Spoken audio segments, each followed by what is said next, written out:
In this society, male energy, male thinking, male energy is vilified, and you're taught to think there's something wrong with being masculine. Men are now being attacked for being men. When you hear the phrase men's rights, what comes to mind? Aggression. All of these made-up terms are designed for one thing: to make men seem as the most evil, vile pieces of shit.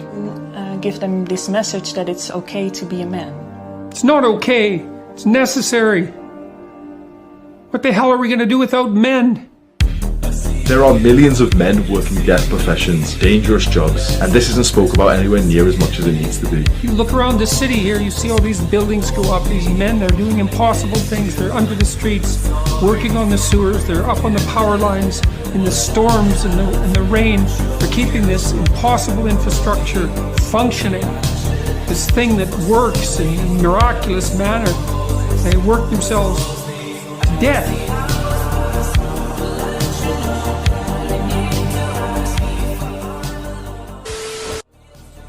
Men are not meant to be dominant. Men are meant to be submissive. They're meant to be worker ants. Life's too short to exercise. I'm just gonna be honest. So it's okay to be weak.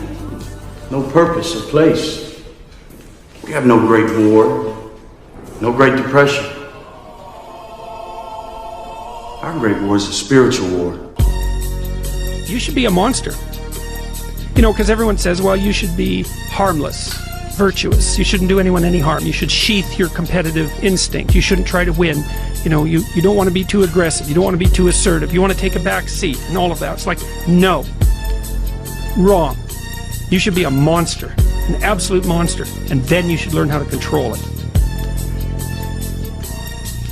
As I walk through the valley of the shadow of death, I take a look at my life and realize there's nothing left. Cause I've been blasting and laughing so long that even my mama thinks that my mind is gone. But I ain't never crossed a man that didn't deserve it. Me be treated like a punk, you know that's unheard of. You better watch how you're talking and where you're walking, or you and your homies might be lying to chalk. I really hate the trip, but I gotta know. As they croak, I see myself in the pistol smoke. Fool, I'm the kind of G the little homies wanna be like, on my knees in the night, saying prayers in the street light. Been standing most of the night, living in the gangster's paradise. Been standing most of the night, living in the gangster's paradise. Keep standing most of the night, living in the gangster's paradise. Keep standing most of the night, living in the gangster's paradise. Dr. Carter had a tear in his eye. I could tell he felt for me. And he said, son, I'm sorry to say you're not going to box again. And I looked at him.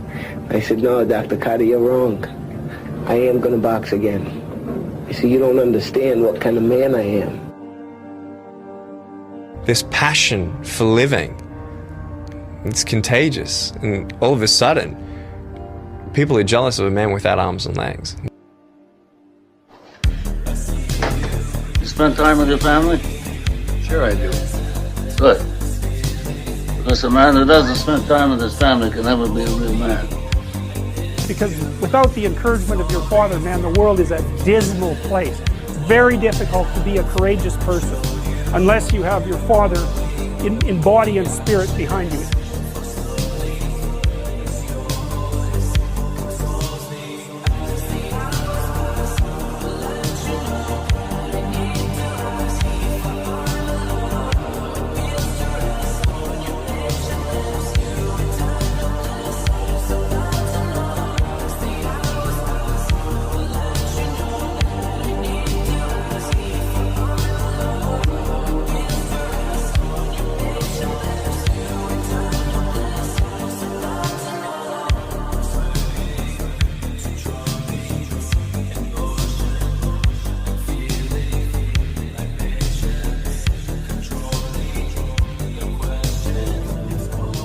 So even though we face the difficulties of today and tomorrow, I still have a dream.